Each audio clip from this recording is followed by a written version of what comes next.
नमस्कार, मैं हूं पंकज मटपाल और आप देख रहे हैं फंडनामा। फंडनामा हमारा एक विशेष कार्यक्रम है जहां पर हम आपकी मुलाकात कराते हैं फंड मैनेजर्स से और उनसे बात करते हैं उन फंड्स के बारे में जिन्हें वो मैनेज कर रहे हैं और जिनमें आप इन्वेस्ट करते हैं, ताकि आपको जानकारी मिल सके कि उन फंड्स को किस तरह से मैनेज किया जा रहा है और विद कॉन्फिडेंस आप उन फंड्स में इन्वेस्ट कर सकें। तो इसी कड़ी में आज मैं आपकी मुलाकात कराऊंगा आईसीआईसीआई प्रूडेंशियल म्यूचुअल फंड के फंड मैनेजर इहाब दलवाई जी से, जो कि आईसीआईसीआई प्रूडेंशियल के कई फंड्स को मैनेज करते हैं। तो हम उनसे सभी फंड्स पर बात करेंगे और विशेष तौर पर बात होगी मल्टी एसेट फंड की। सर, बहुत बहुत स्वागत है आपका। Thank you. तो जैसा कि मैंने अभी बताया कि हमारी कोशिश यही होती है कि फंड मैनेजर से बात की जाए, क्योंकि हमारे व्यूअर्स जिन फंड्स में इन्वेस्ट कर रहे होते हैं जानना चाहते हैं कि अ, क्या फिलॉसफी है फंड मैनेजमेंट को लेकर, क्या स्टाइल है फंड मैनेजर का और कैसे वो फंड दूसरे फंड से अलग है। तो पहले तो मुझे आप बताइए ओवरऑल कि आपका पर्सनल क्या स्टाइल है फंड मैनेज करने का, किस तरह से आप स्टॉक्स सेलेक्ट करते हैं और किस तरह की आपकी अप्रोच रहती है। और फिर हम डेफिनेटली जानना चाहेंगे स्पेसिफिकली, जैसे मैंने कहा, मल्टी एसेट फंड के बारे में।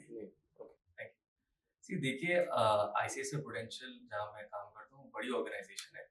तो हमारे यहाँ रिसर्च टीम भी काफी बड़ी है।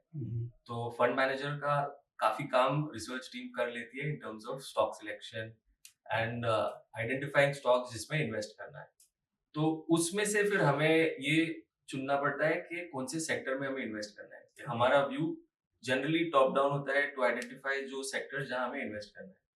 With in that sector most of the time ideas analyst team से आ जाती है। तो सेम फिलोसफी के साथ मैं भी ऑपरेट करता हूँ। तो अगर कोई सेक्टर मुझे पसंद है तो उसमें मैं एनालिस्ट के पास जाके फिर आइडेंटिफाई करता हूँ उसके क्या टॉपिक्स हैं। तो ऑन दैट बेसिस हम फिर बॉटम अप उसके साथ काम करके भी अगर मैं भी कन्विंस्ड हो गया तो मैं पोर्टफोलियो में बिल्ड कर देता हूँ। But broader philosophy, investment philosophy मेरा ये रहा है कि मुझे वो सेक्टर्स पसंद है जहाँ पे फिलहाल कोई थोड़ा टेम्परेरी इश्यूज है, but long to medium term वो सेक्टर इंटैक्ट है, उसका ग्रोथ स्टोरी इंटैक्ट है। क्योंकि मेरा ये मानना है कि अगर मुझे आज कोई स्टॉक खरीदना है तो उसको फेयर वैल्यू के नीचे खरीदना है। Okay. और फेयर वैल्यू के नीचे तब मिलेगा जब उसमें कुछ इंटरिम इश्यूज है या कुछ प्रॉब्लम हो रहा है सेक्टर में, या मार्जिन इश्यूज है, या कुछ मैनेजमेंट चेंज हुआ है, कुछ थोड़ी नियर टर्म में अनसर्टेनिटी है। तो तभी अगर उसके बाद अगर हम जब काम करेंगे उस स्टॉक पे और हम कन्विंस हो गए कि ये स्टॉक में इन्वेस्ट करना है, तो तभी मुझे लगता है कि फेयर वैल्यू के नीचे मिल सकता है स्टॉक।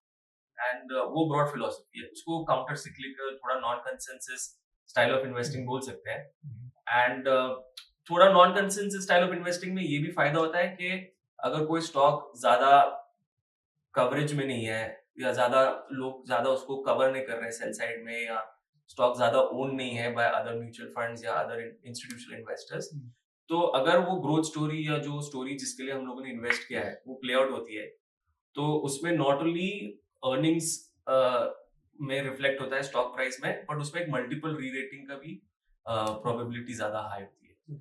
तो counter cyclical non consensus style of investing is generally something जो मुझे काफी अच्छी लगती है इन्वेस्टिंग। तो आप ये कह रहे हैं कि top down and bottom up correct, का ब्लेंड है एक तरह से। ब्लेंड है, करेक्ट। ओके।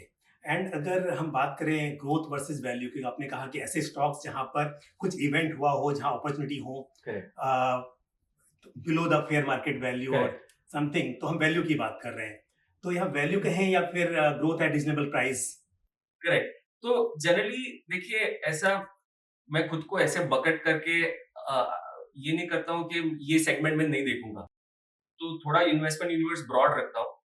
तो उसमें से मैं आइडेंटिफाई, क्योंकि ग्रोथ भी नेसेसरी है कोई भी स्टॉक में। मेरा ये मानना है ग्रोथ काफी सिग्निफिकेंट ट्रिगर होता है for the value to unlock.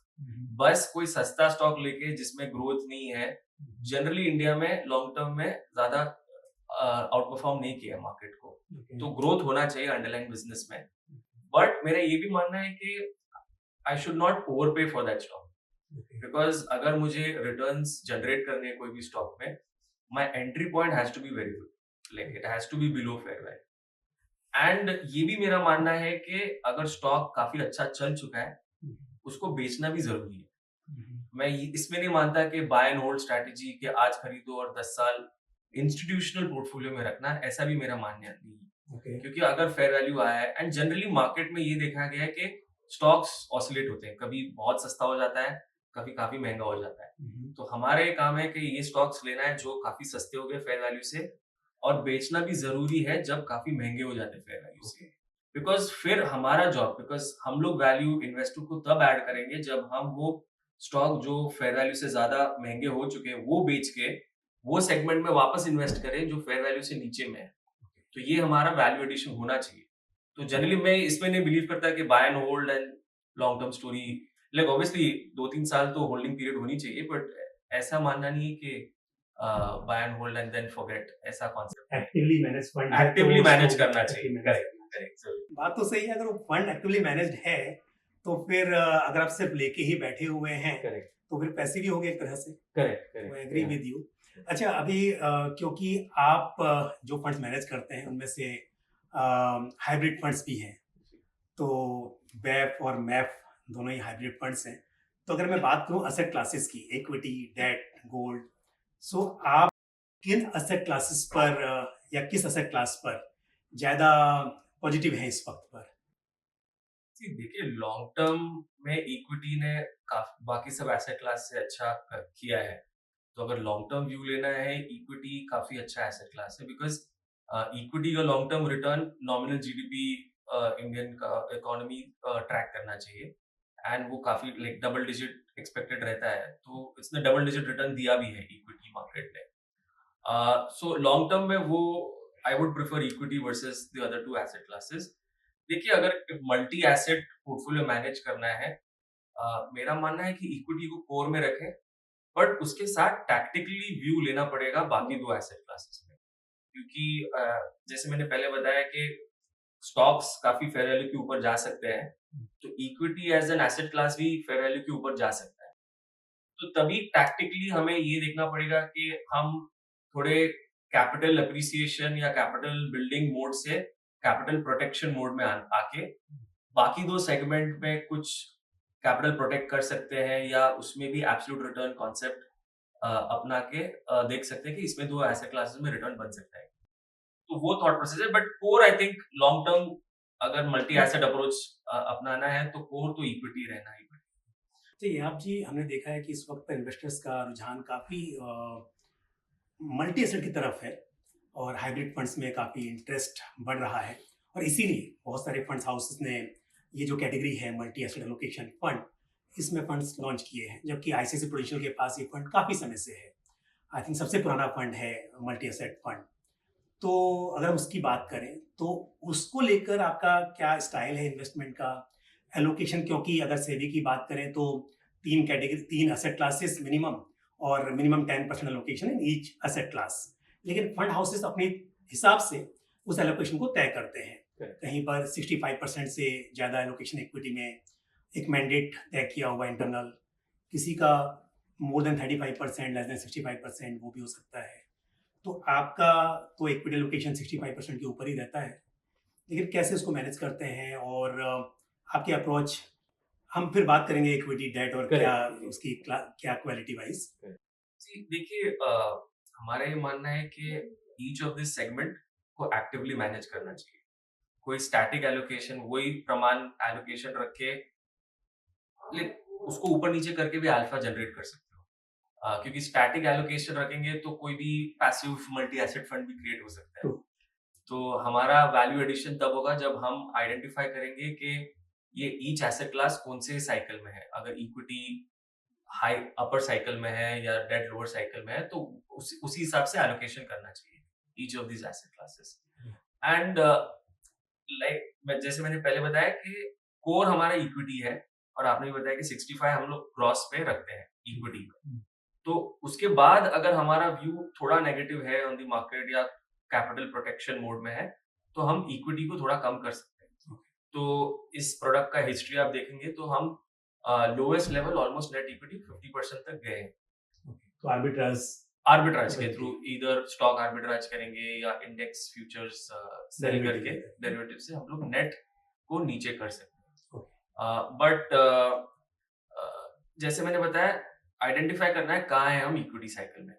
तो फॉर एग्जांपल कोविड के टाइम हमारा net equity level as high as 75-77% भी गया था, लाइक मार्च 2020।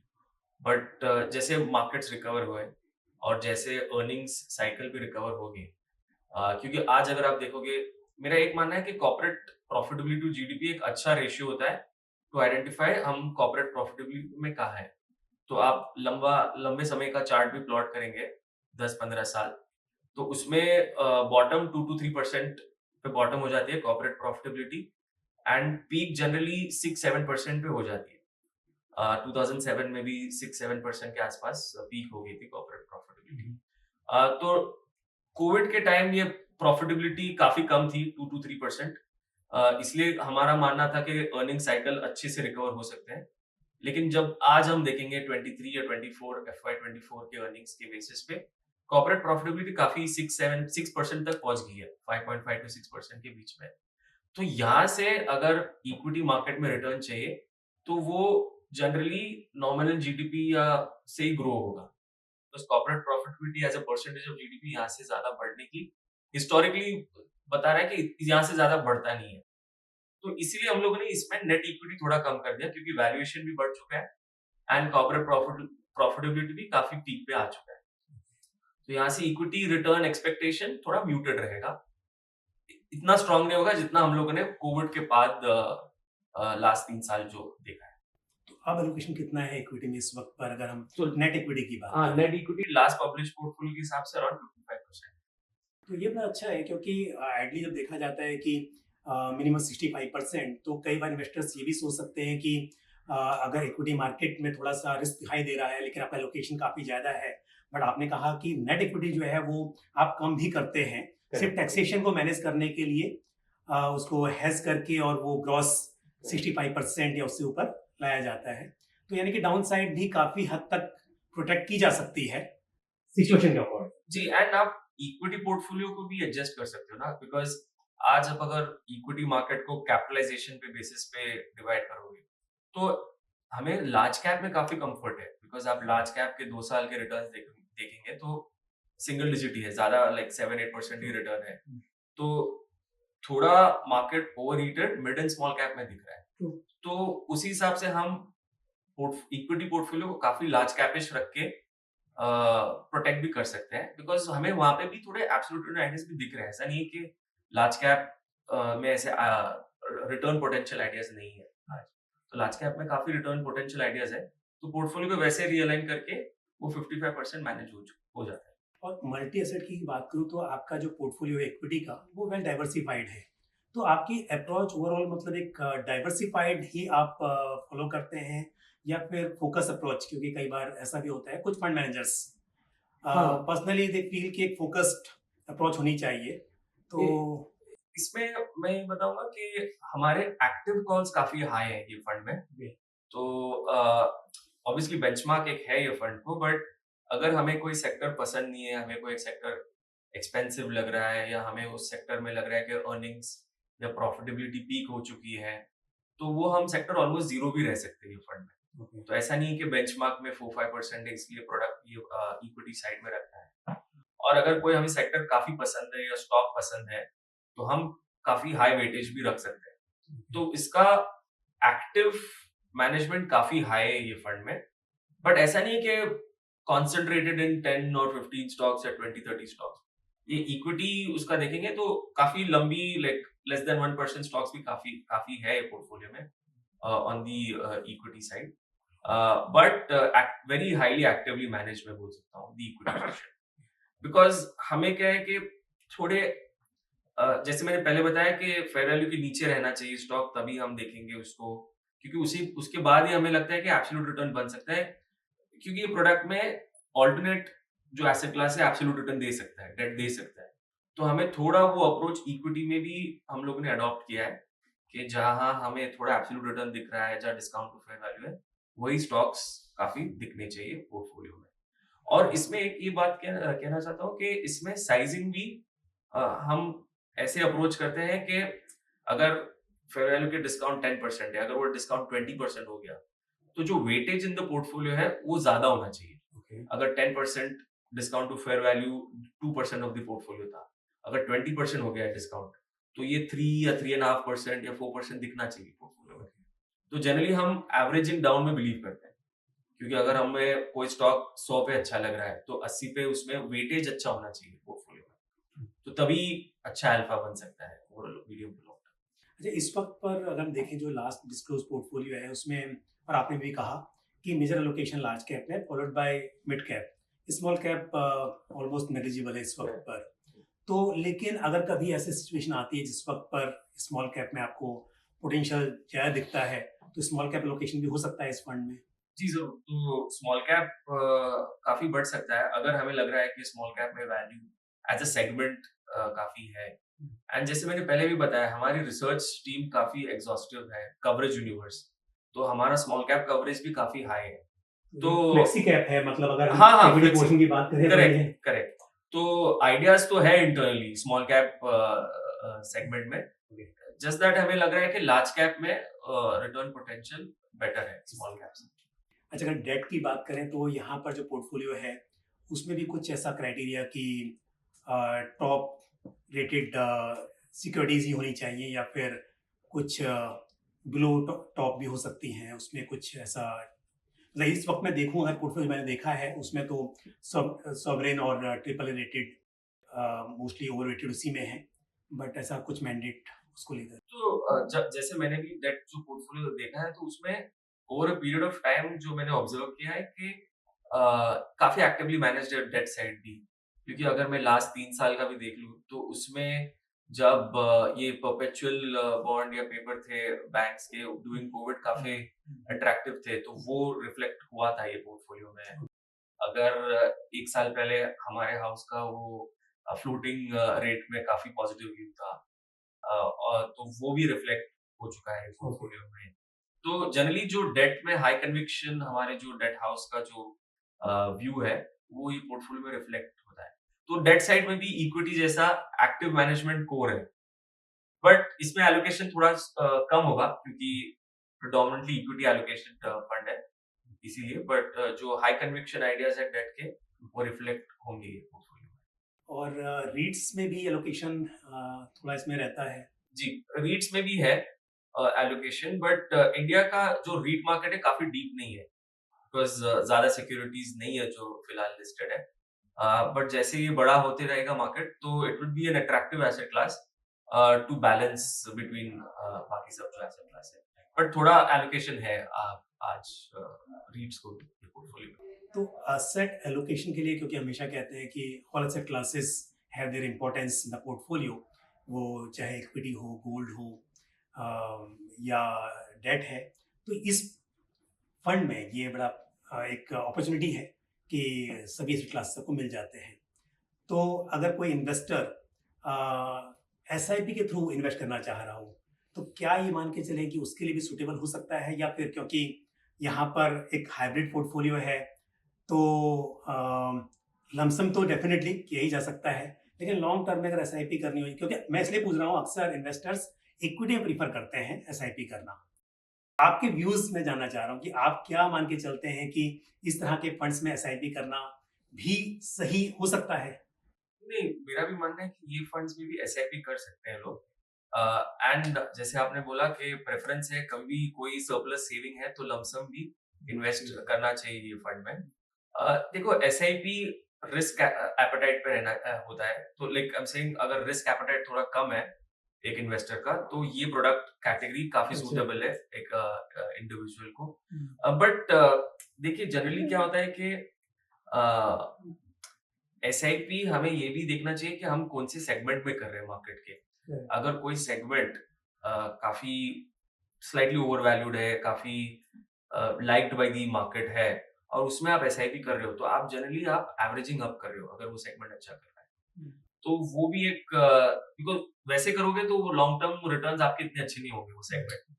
तो वो ये फंड टेक केयर कर लेता है, बिकॉज अगर कोई सेगमेंट काफी अच्छा है, कर रहा है, वैल्यूएशन आई है, हम लोग को लग रहा है प्रॉफिट ठीक है, हम उसको थोड़ा अंडर इन्वेस्ट कर लेंगे वो टाइम पे, एंड वहां से हम लोग आइडेंटिफाई करेंगे जो सेगमेंट फिलहाल अच्छा नहीं कर रहा है, बट उसमें इन्वेस्ट करेंगे।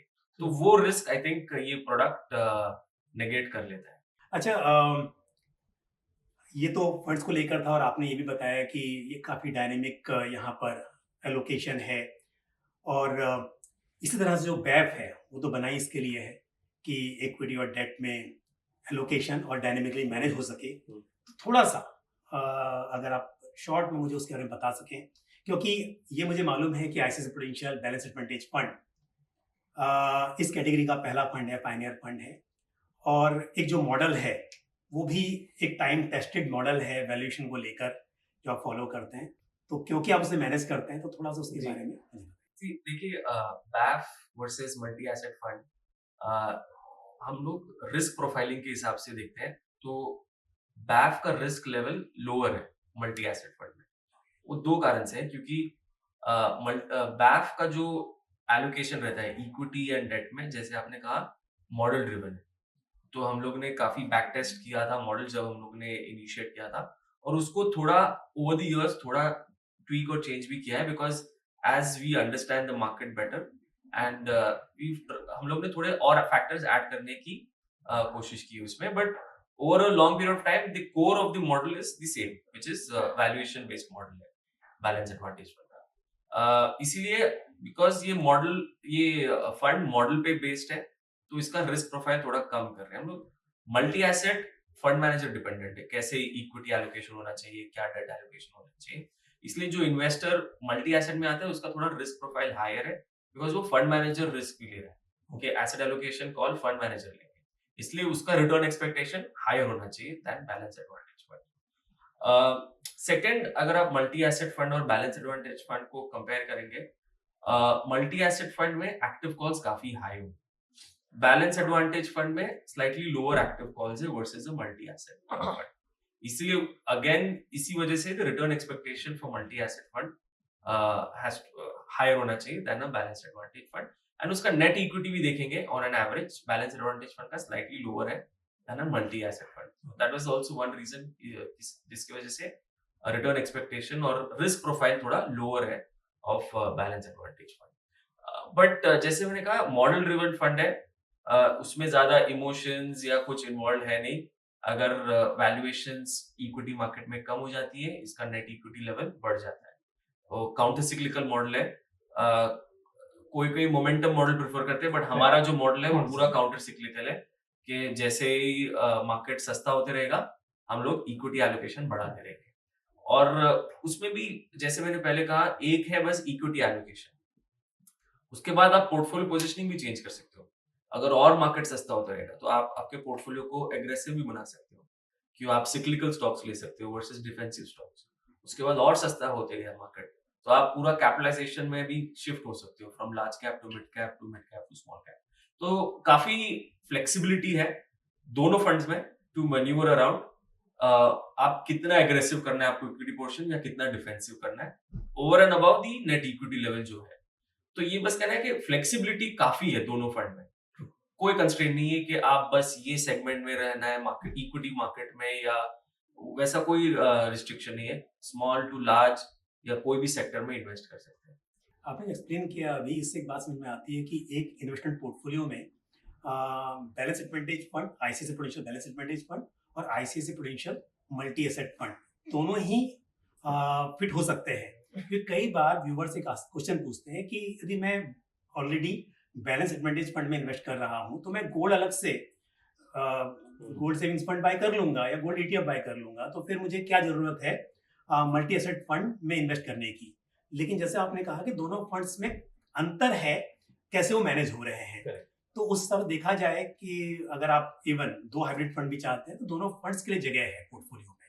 करेक्ट, क्योंकि multi asset higher active share रहता है उसमें इक्विटी पोर्शन में versus balance advantage fund. And और एक थोड़ा एक अंतर जो लास्ट 3 साल में आपने अगर देखा होगा, तो equity level balance advantage fund का, बिकॉज वो वैल्यूएशन बेस्ड मॉडल ही है, तो जैसे मार्केट रिकवर हो गया, वैल्यूएशंस ऊपर आ गए, तो इक्विटी लेवल कम हो गया था। बट मल्टी एसेट फंड में हम थोड़ा इक्विटी लेवल हायर रन कर रहे थे, क्योंकि उसमें थोड़ा कॉर्पोरेट प्रॉफिटेबिलिटी भी फैक्टर इन करते हैं हम लोग इंट्यूटिवली। ऐसे कोई मॉडल नहीं है, बट हम लोग देख रहे हैं कि कॉर्पोरेट प्रॉफिटेबिलिटी बढ़ने की पॉसिबिलिटी है।